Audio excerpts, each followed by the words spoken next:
नमस्कार दोस्तों, आज की कहानी है कि अपने कर्मों का फल तो भोगना ही पड़ता है। एक राजा था, वो बहुत धर्मात्मा और न्याय करने वाला था और वह भगवान का भी बहुत बड़ा भक्त था।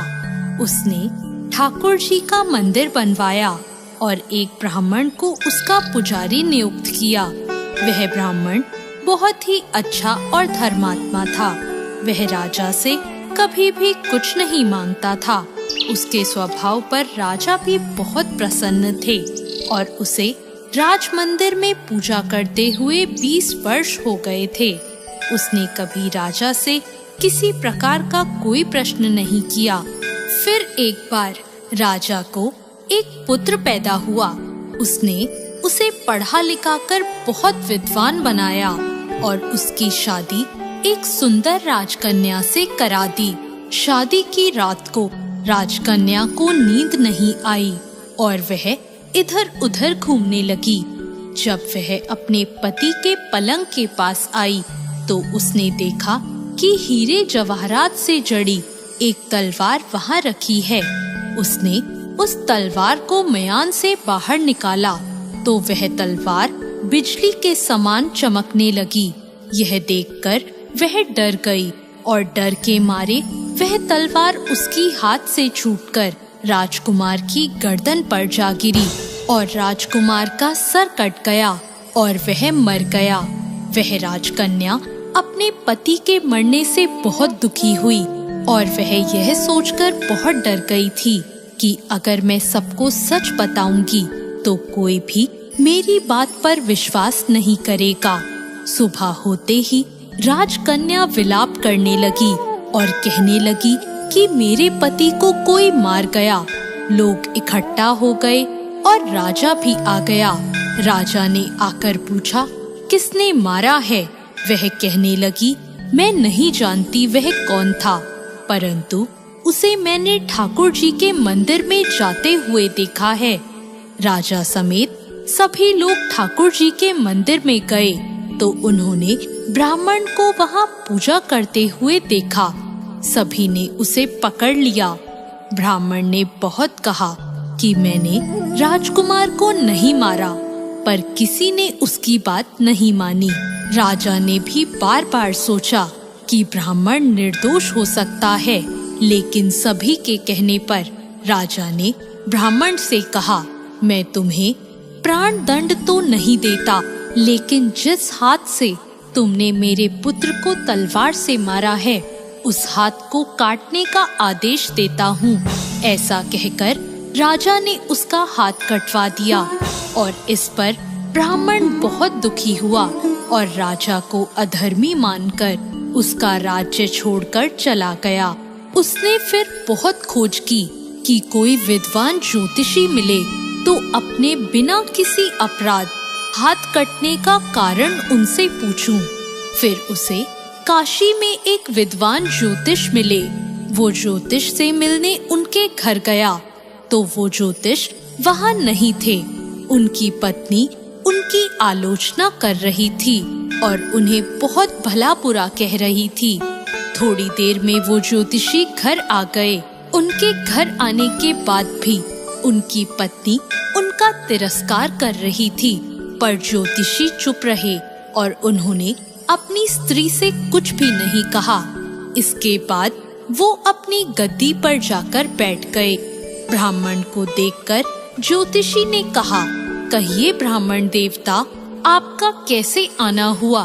ब्राह्मण ने कहा, आया तो अपने बारे में पूछने था, लेकिन पहले आप अपना हाल बताइए कि आपकी पत्नी अपनी जुबान से आपका इतना तिरस्कार क्यों करती है? तब ज्योतिषी ने कहा, यह मेरी स्त्री नहीं, मेरा कर्म है। दुनिया में हम जिसे भी देखते हैं, भाई हो, पुत्र, शिष्य, पिता या कोई भी संबंधी, वो सब हमारा अपना ही कर्म है। अपना किया हुआ कोई भी काम, शुभ हो या अशुभ, हमें भोगना ही पड़ता है। इसलिए मैं अपने कर्मों को खुशी से भोग रहा हूँ। ब्राह्मण ने पूछा, आपने ऐसा क्या कर्म किया था? तो ज्योतिषी ने कहा, पूर्व जन्म में मैं एक कौवा था और आज जो मेरी स्त्री है वो एक गधी थी, जिसकी पीठ पर एक फोड़ा हो गया था और फोड़े की पीड़ा से वह बहुत दुखी थी। उस फोड़े में कीड़े पड़ गए थे, जिन्हें खाने के लिए मैं इसके फोड़े पर चोंच मारता था, जिसके कारण इसे असहाय दर्द होता था। एक बार इसकी पीठ पर चोंच मारते हुए मेरी चोंच इसकी हड्डी में घुस गई और यह दर्द से तड़प उठी। मैंने भी चोंच निकालने की बहुत कोशिश की, परंतु वह अटक गई और नहीं निकल सकी। इसने सोचा कि पानी में मैं अपनी चोंच निकाल लूंगा और ऐसा सोचकर इसने गंगा नदी में प्रवेश कर दिया। गंगा का प्रवाह तेज होने के कारण हम दोनों बह गए और बीच में ही मर गए। तब गंगा जी के प्रभाव से यह तो ब्राह्मणी बनी और मैं बहुत बड़ा ज्योतिष बना और आज ये मेरी पत्नी बनी है, जो कुछ दिनों के लिए मुझे अपने मुंह से गाली निकालकर मुझे दुख देगी। लेकिन मैंने चोंच इसे दर्द पहुंचाने के लिए नहीं मारी थी, इसलिए इसकी समझ एक दिन ठीक हो जाएगी और अपने पूर्व कर्मों का फल समझकर मैं इसे सहन कर रहा हूँ और मैं इसलिए ही शांत हूँ और उस दिन की प्रतीक्षा कर रहा हूँ जिस दिन इसका स्वभाव अच्छा हो जाएगा। अब आप कहो कि आप यहाँ किस लिए आए हो? ब्राह्मण ने अपना सारा समाचार सुनाया और पूछा, अधर्मी पापी राजा ने मुझ निरपराध का हाथ क्यों कटवाया? ज्योतिषी ने कहा, राजा ने आपका हाथ नहीं कटवाया, आपके कर्म ने ही आपका हाथ कटवाया है। इस पर ब्राह्मण ने पूछा, ऐसा किस प्रकार हुआ?